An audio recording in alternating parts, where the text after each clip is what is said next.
உடல் முழுவதும் ருத்ராட்சம் போட்டிருக்கீங்க. அதுக்கு என்ன காரணம்? ருத்ராட்சம் பைத்தியம் பிடிச்சிக்கிச்சு. சிவன் பைத்தியம் கூட அப்புறம் தான். திருநீர் பைத்தியம் பிடிச்சிக்கிச்சு, ருத்ராட்சம் பைத்தியம் பிடிச்சிக்கிச்சு. நீங்க ருத்ராட்சம் போட்டிருக்கீங்களா, அதை வந்து கைட்டி வைப்பீங்களா இல்ல கைட்டி வைக்காம நைட்ல கழட்டி வச்சிருவங்க ஐயா. நீங்க போட்டிருக்க ருத்ராட்சம் வந்து எத்தனை முகம்? 5 முகம் தான். எல்லாமே 5 முகம்? இல்ல இதே ஒரு முகம். கல்யாணம் ஆயிடுச்சுங்க ஐயா. அழகான மனைவி 1, அழகான பொண்ணு 1, அழகான பையன் 1. சங்குநாதம் வாசிப்பேன். இந்த சங்குநாதம் வாசிக்கிறது சிவபெருமானுக்கு ரொம்ப பிடிக்குமா. இங்க வாசிக்கிறது தேவலோகத்துக்கே கேட்குமா. ஐயா வணக்கம். சொல்லுங்க ஐயா. வணக்கம். உங்க பேர் என்ன ஐயா? என் பேர் சிவமாணிக்கம். என்ன ஊரு? சேலம் மாவட்டம் வாழப்பாடி. உடல் முழுவதும் ருத்ராட்சம் போட்டிருக்கீங்க. அதுக்கு என்ன காரணம்? காரணம்னு எனக்கு சொல்ல தெரியல. நீங்க ஒரு 20 மாலை வாங்கி கொடுங்க, அது கூட போட்டுக்கிறேன். நிறைய சுமக்கணும்னு எனக்கு ஒரு பைத்தியம். ருத்ராட்சம் பைத்தியம் பிடிச்சிக்கிச்சு. சிவன் பைத்தியம் கூட அப்புறம் தான். திருநீர் பைத்தியம் பிடிச்சிக்கிச்சு, ருத்ராட்சம் பைத்தியம் பிடிச்சிக்கிச்சு. அடுத்தது தான் சிவபெருமானும் உண்ணாமலை அம்மாவும் பைத்தியம் பிடிக்க போகுது எனக்கு. இவ்வளோ ருத்ராட்சம் போட்டிருக்கீங்களே, உங்களுக்கு வந்து சுமையா இல்லையா? வெயிட் அதிகமா? வெயிட்லாம் எனக்கு ஒன்றும் தெரியல. 60 மாலை போட்டிருக்கேன். எத்தனை கிலோ இருக்கும் இந்த ருத்ராட்சம்? ஒரு 26 27 கிலோ வரும். மூஞ்சி ஃபுல்லா விபூதி பூசிருக்கீங்க. ஆமா. அதுக்கு என்ன ஐயா காரணம்? அதான் பைத்தியங்கள்ல. பைத்தியம். விபூதி மேலேயும் பைத்தியம், ருத்ராட்சத்து மேலேயும் பைத்தியம், சிவன் மேலேயும் பைத்தியம், உண்ணாமலை அம்மா மேலேயும் பைத்தியம். இந்த பைத்தியம்லாம் அவ்வளோ சீக்கிரம் தீராது. தமிழ்நாடு முழுவதும் இருக்கிற சிவன் கோயிலுக்கு போயிட்டு வரேன்னு சொல்றீங்கல்ல, எத்தனை கோவில் இது வரைக்கும் போயிருப்பீங்க? கணக்கு இல்லையா? கணக்கெல்லாம் நான் என்னைக்கும் வைக்கல. சொல்ல முடியாது. அதெல்லாம் தாண்டும். அதெல்லாம் அதிகமாக தாண்டும். அப்புறம் சரிங்க ஐயா, நீங்க ருத்ராட்சம் போட்டிருக்கீங்களே, அதை வந்து கைட்டி வைப்பீங்களா இல்ல கைட்டி வைக்காம? நைட்ல கழட்டி வச்சிருவங்க ஐயா. நைட்ல மட்டும் கைட்டி வச்சிருவீங்க? ஆமா, படுக்கும்போது கழட்டி வச்சிருவேன். காலையில குளிச்சுட்டு சாப்பிட்டு மதியம் கழட்டி வச்சிருவேன். சாப்பிடும்போது வராது பாருங்க. சரிங்க ஐயா, நீங்க போட்டிருக்க ருத்ராட்சம் வந்து எத்தனை முகம்? 5 முகம் தான். எல்லாமே 5 முகம்? இல்ல இதே ஒரு முகம். ஒரு முகம். இது 7 முகம். இது வந்து 3 முகம். ஆனா 5 முகம் தான் அதிகம். 5 முகம். இப்ப நீங்க 5 முகம் போட்டிருக்கீங்க. 5 முகத்துக்கு விளக்கத்துக்கள் சார், அதை பத்தி சொல்லுங்க. 5 முகம் வந்து எண்ணெய் மணி போட்டுக்கலாம். வசதி வாய்ப்பு உள்ளவங்க ஒரு 108 மாலையும் போட்டுக்கலாம். 5 முகங்கிறது சகலத்துக்கு உகந்தது. கணவன் மணி ஒன்று சேர்ந்துக்கலாம், டெத்துக்கு போகலாம், திரட்டி வீட்டுக்கு போகலாம், குழந்தை பிறந்த வீட்டுக்கு போகலாம். சகலத்துக்கு உகந்து, தொழிலுக்கு நல்லா இருக்கும். இப்படி போகிறீங்க, ஒரு ஆபத்துனாக முன்கூறியாக அறிகுறி காட்டும். இந்த பக்கம் போகாதடா, இப்படி போடா அப்படின்னு சொல்லி ஒரு நல்ல ஒரு லைஃப்பை ஏற்படுத்தும். உங்களுக்கு கல்யாணம் ஆயிடுச்சா? கல்யாணம் ஆயிடுச்சுங்கய்யா. அழகான மனைவி 1, அழகான பொண்ணு 1, அழகான பையன் 1, அழகான பேரன் 1, அழகான 2 பேத்திங்க இருக்காளுங்க. சூப்பர் ஐயா. நீங்க சிவனடியாரா வரதுக்கு என்ன ஐயா காரணம்? அது எனக்கு சொல்ல தெரியலையா. சொல்ல தெரியாது. நான் வந்து ஸ்டுடியோ வச்சுருந்தேன், ஃபோட்டோ ஸ்டுடியோ வச்சுருந்தேன். ஒரு இடத்துல பணத்தை கொடுத்து ஏமாந்துட்டேன். அதில் வந்து அடி தான். நல்லா ஓஹோன்னு ஸ்டுடியோ வச்சு நல்லா இருந்தேன். அதில் வந்து அடினால அப்புறம் சிவபெருமான்கிட்ட வந்தேன். அப்புறம் எனக்கு ஒரு நல்ல வழி காட்டினாரு. நல்லா இருக்கேன். நல்லா இருக்கீங்க? நல்லா இருக்கு. இப்போ நீங்க சிவனடியாரா வந்துட்டீங்க, உங்க வீட்டில் வந்து எதுவும் சொல்லலையா?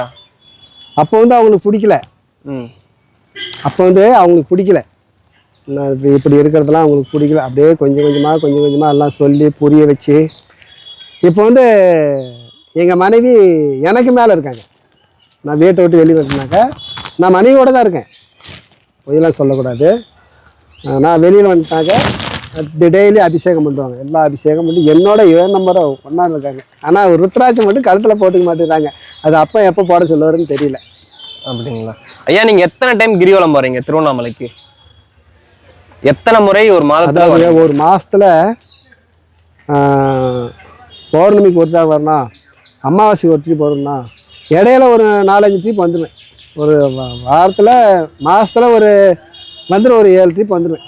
நீங்கள் திருவண்ணாமலை மட்டும்தான், அண்ணாமலையார் மட்டும்தான் பார்க்க வரீங்களா இல்லை மற்ற கோயிலுக்கும் போயிட்டு வரீங்களா? இங்கே எனக்கு ரொம்ப பிடிச்சவர் அண்ணாமலையார் தான். ரொம்ப பிடிக்கும்னாக்க காசி விஸ்வநாதர் வாரணாசியில் இருக்கார்ல, அவர் ரொம்ப பிடிக்கும். காசி விசாலாட்சி, காசி அன்னபூர்ணி அம்மா, நந்தியேஸ்வரர், இவங்களை எனக்கு ரொம்ப பிடிக்கும். அப்புறம் அங்கே காலபைரவர் இருக்கார் காசியில். அவரு தான் அந்த காசி மாநகரத்தையே காக்கிறவர். காலபைரவர் அவரை எனக்கு ரொம்ப பிடிக்கும். ரொம்ப ரொம்ப உயிர் வந்து உண்ணாமலை அம்மாவும் அருணாச்சலேஸ்வரர் தான். இவங்க எனக்கு ரொம்ப நான் இதை எப்படி சொல்கிறதுன்னு எனக்கு தெரியல. என்னை வாழ வைக்கிற தெய்வமே அவங்க தான். ஐயா நீங்க கிரிவலம் வந்து நடந்து வரீங்களா இல்ல பைக்லயே சுத்தி வரீங்களா? ஒரு சில நேரத்தில் பைக்கில் போயிடுவேன். பைக்லயே வருவீங்க? ஏதோ ஒரு சில நேரத்தில் நடந்து போவாங்க ஐயா. நடந்து வருவீங்க. வெயிட்டாக தான் இருக்கும், அதெல்லாம் அப்பா பார்த்துக்குவார். ஐயா உங்க வண்டியை கொஞ்சம் காமிங்களா? உங்க வண்டியில என்னென்ன வச்சிருக்கீங்க? என் வண்டி இல்லைங்களா? கெண்டமணி ருத்ராட்சம் இதுக்கெல்லாம் போட்டோன்னா காசு வாங்க மாட்டேன். காசு வாங்க அவங்களே கொடுத்தா வாங்கிக்குவேன். விபூதி பக்தர்கள் கேட்டா ஆமாம் பூசி விடுங்க. விபூதி வச்சிருக்கேன், யாருக்கும் கையில் கொடுக்க மாட்டேன். பாருங்க, வெள்ளை கோவிலில் காயத்ரி பிரிண்டர்ஸ் அவங்க தான் எனக்கு வந்து இப்போ 2000 கவர் போட்டு கொடுத்துருக்காங்க. எல்லாத்துக்கும் கையெல்லாம் கொடுக்க மாட்டேன். சரிங்க ஐயா. சங்குநாதம் வாசிப்பேன். இந்த சங்குநாதம் வாசிக்கிறது சிவபெருமானுக்கு ரொம்ப பிடிக்குமா. இங்கே வாசிக்கிறது தேவலோகத்துக்கே கேட்குமா. அப்புறம் ரெயின் கோட் ஐயா, மழை வந்தாக்க நம்ம நினைக்கக்கூடாதுல்ல. ஆமாம். அப்புறம் என் துணிமணிங்கள் ஐயா. ஐயா நீங்க எப்போ வீட்டுக்கு போவீங்க? ஐயா நீங்க ஒரு வாரத்துல எத்தனை டைம் வீட்டுக்கு போவீங்க? வாரத்தில் ஒரு 2 நாளைக்கு போயிடுங்க ஐயா. மற்ற நாள் எங்கள் ஒய்ஃபு தான் வீட்டில் அபிஷேகம் பண்ணுவாங்க. மற்ற நாள் எல்லாம் சிவாலயம் போயிடுவேன். அப்படியே பைக்லேயே ட்ராவல் பண்ணிட்டு இருப்பீங்க. கேரளா பக்கம் போகலாம்னு இருக்கிறேன். தமிழ்நாட்டும் முடியல, கேரளாவா. அங்கே வந்து வடக்கநாதன் ஒருத்தர் இருக்கார், வெண்ணையிலே இருக்கார் அவர். வடக்கண்ணா திருச்சியூரில், அங்கே போகணும். ஐயா நீங்க வண்டியில ருத்ராட்சம் போட்டிருக்கீங்களே, அதுக்கு என்ன ஐயா காரணம்? இது வந்து என்னை வழி நடத்துறது இவங்க தான். முன்னாடி போய்கிட்டு இருப்பேன், எதையா நீங்கள் நம்ப மாட்டீங்க, ரன்னிங்லே போய்கிட்டு இருப்பேன். அப்படியே சொடுக்கும் தூக்கம், பட்டாரு மூஞ்சில் வந்து அடிக்க, ஏதாவது ஒரு பூச்சிக்கு அடித்து முழிச்சுக்குவேன். முழிச்சுப்பீங்க. உண்மையிலுமே நடந்திருக்குது ஐயா. சிவபெருமான் என்ன தான் அவரு தான், என் உடம்புக்குள்ள அவர் தான் இருக்கார், அவர் தான் என்னை வழி நடத்துறாரு. எல்லாரும் நல்லா இருக்கணும், யாரையுமே ஒரு கெட்ட எண்ணத்தோடலாம் பார்க்க மாட்டேன். எந்த ஒரு கெட்ட எண்ணமும் நம்மளுக்கு கிடையாது. சிவனவே நமக்கு எதின்னு கிடக்கிறோம். ஆமாம், அவரே நம்மளுக்கு போதும். அதனால இந்த ருத்ராட்சம் தான் என்னை வழி நடத்துது. முன்னாடி போயிருக்கல, ஏதோ ஒரு ஆபத்துனா கூட இது காட்டி கொடுக்க எனக்கு. அதுதான் அந்த ருத்ராட்சம். ஐயா திருவண்ணாமலை கிரிவலம் வரமுல்ல, அது எப்படி முறைப்படி கிரிவலம் சுற்றி வரணும்? முறைப்படினாக்கா ராஜகோபுரத்துலேருந்து ஒரு சிலர் சுற்றுறாங்க, ஒரு சிலர் திருமஞ்சன கோபுரத்துலேருந்து சுற்றுறாங்க.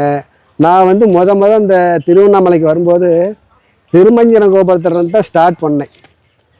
ஆனால் இன்னமும் அதை நான் அந்த மறக்கலை. இது திருமஞ்சன கோபுரத்துலேருந்து தான் நான் ஸ்டார்ட் பண்ணி வந்து அங்கே முடிப்பேன். ராஜகோபுரத்தை முடிச்சுட்டு அப்புறம் அங்கே போய் திருமஞ்சன கோபுரத்தை பார்த்துட்டு அப்புறம் நான் வீட்டுக்கு கிளம்பிடுவேன். ஆனால் முறைப்படி பார்க்க போனாக்கா ராஜகோபுரத்தில் தான் ஸ்டார்ட் பண்ணு சொல்கிறாங்க. அது சரியாக எனக்கு ஒன்றும் தெரியல. எனக்கு பிடிச்சிக்கிச்சு, திருமஞ்சன கோபுரத்தில் நான் போயிட்டு இருக்கிறேன். அதாவதுங்க ஐயா, அப்படிலாம் ஒன்றும் இல்லைங்கய்யா. எங்கேயோ சுற்றி இறங்குற, பஸ்ஸை விட்டு இறங்குறோமா, அங்கேருந்து சுற்றி மறுபடியும் வந்து பஸ் ஏறுறோமா, அந்த இடத்துல முடிச்சா போதும். ஒன்றும் இதெல்லாம் அப்பாலாம் ஒன்றும் சொல்ல மாட்டார், அம்மா ஒன்றும் சொல்லாது. நீங்கள் வண்டியில் ட்ராவல் பண்ணுறீங்களே, பொதுமக்கள் யாராச்சும் உங்களுக்கு உதவி பண்ணியிருக்காங்களா? என்ன எப்படி கேட்குறீங்க? நான் வந்து வண்டியில் பைபாஸில் போயிட்டுருப்பேன், சொகுசு கார்லாம் வந்து நிறுத்துவாங்க. ஆசீர்வாதம் பண்ணுங்கய்யா, தொழில் சரியில்லை, அப்புறம் வீட்டில் அப்படின்னு சொல்லுவாங்க. நல்லா ஆசீர்வாதம் பண்ணி பண்ணுவேன். 1000 ரூபா கொடுப்பாங்க. ஒரு சிலர் 2000 கூட கொடுத்துருக்காங்க, ஒரு சிலர் 5000 ரூபா கூட கொடுத்துருக்காங்க. இதுக்கேயா போகிறீங்க? ஒரு பாய் ஒரு முஸ்லீம்காரரு இது நாமக்கல் ஒரு போய்கிட்டு இருக்கோம், பைபாஸில் போய்கிட்டு இருக்கிறோங்க ஐயா. அப்போ வந்து ஒரு முஸ்லீம்காரர் வந்து நிறுத்துறாரு, குடும்பத்தோடு இருக்கார். ஐயா என்னங்க ஐயா இப்படிலாம் வேஷம்? ஐயா இது வேஷம் இல்லை, உண்மை ஐயா. சரிங்க ஐயா, என்கிட்ட ஏதாவது உதவி எதிர்பார்க்குறீங்களான்னு கேட்டார். வண்டிக்கு பெட்ரோல் போடணுங்க அப்படின்னு. சரின்ட்டு பக்கத்துலேயே ஒரு 2 கிலோமீட்டர் தூரம் இருக்கும், என்னை கூப்பிட்டு போய் டேங்க் ஃபுல் பண்ணார். வேறு ஏதாவது வேணுங்களா எனக்கு இல்லைங்க ஐயா அப்படி. காசு 2000 ரூபா கொடுத்தாரு. இதுக்கு பாய் வீடு முஸ்லீம்காரரு. அதனால் நான் என்ன சொல்கிறேன்னாக்கா, இந்த ஜாதி மதம்லாம் நம்ம வேண்டாம், நம்ம அனைவரும் இந்தியன், அதை வந்து உணரணும். சரிங்களா? அதனால் எனக்கு நிறையா பேர் உதவி செய்கிறாங்க. எங்கள் மகன் வேலைக்கு போகிறாரு, எங்கள் மருமக வேலைக்கு போகுது, எங்கள் மனைவி வேலைக்கு போகிறாங்க, அவங்களும் எல்லாம் கொடுப்பாங்க. இந்த மாதிரி எனக்கு நிறையா வந்து கொடுக்குறாங்க. ஏன்னா நானாக கேட்க மாட்டேன், அவங்களாம் கொடுப்பாங்க. ஓம் நமச்சிவாய.